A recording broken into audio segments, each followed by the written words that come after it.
ओम गण गणपते नमो नमः। श्रीमद् वाल्मीकि रामायण उत्तरकांड 28वां सर्ग। इल्ला और बदबूध को एक दूसरे को देखना तथा बुध को उन सब स्त्रियों को की पुरुषों नाम देकर पर्वत पर रहने के लिए आदेश देना।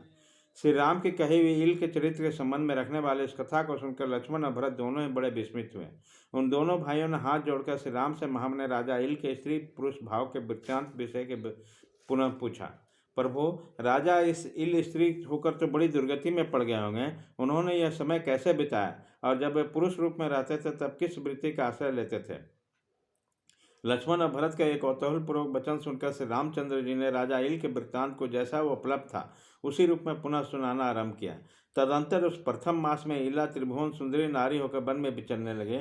जो पहले उसके चरण सेवक थे वह भी स्त्री रूप में परिणित हो गए थे। उन्होंने स्त्रियों से घिरी हुई लोक सुंदरी कमल लोचना इला वृक्षों झाड़ियों तथा लताओं से भरे हुए एक वन में शीघ्र पैदल प्रवेश करके पैदल सब ओर घूमने लगे। उसी समय सारे वाहन को सब ओर छोड़कर इला विस्तृत पर्वतमालाओं के मध्य भाग में भ्रमण करने लगे। उन वन प्रांत के पर्वत पास ही एक सुंदर सरोवर था जिसमें नाना प्रकार के पक्षी कल्लव करते थे।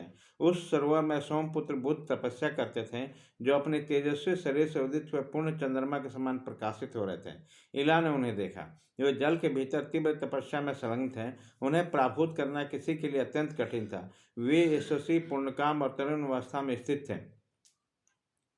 रघुनंदन, उन्हें देखकर इला चकित हो उठी। जो पहले पुरुष थे उन स्त्रियों के साथ जल में उतरकर उन्होंने सारे जलाशय को क्षुब्ध किया।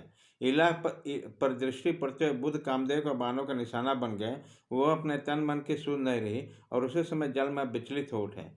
इला त्रिलोकी में सबसे अधिक ही सुंदरी थी। उसे देखते ही बुध का मन आसक्त हो गया और वो सोचने लगे, ये कौन सी स्त्री है जो देवताओं से देवगणाओं से भी अधिक रूपवती है।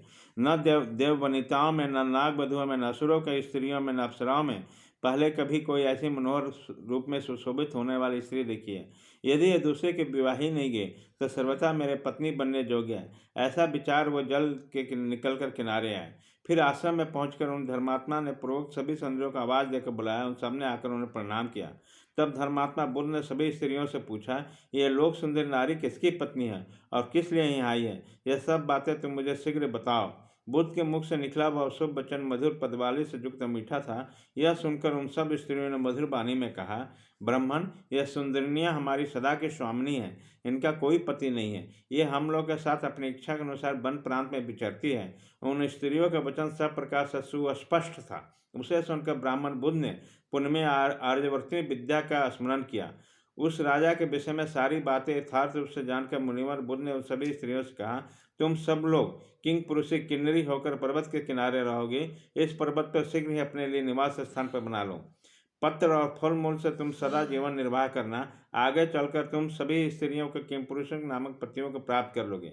किंग पुरुष नाम से प्रसिद्ध हुए वह स्त्रियां सोमपुत्र बुद्ध की उपयुक्त बात सुनकर उस पर्वत पर रहने लगी। उन स्त्रियों की संख्या बहुत अधिक थी। इस प्रकार श्री वाल्मीकि निर्मित आर्ष रामायण उत्तरकांड में 28वां सर्ग पूरा हुआ।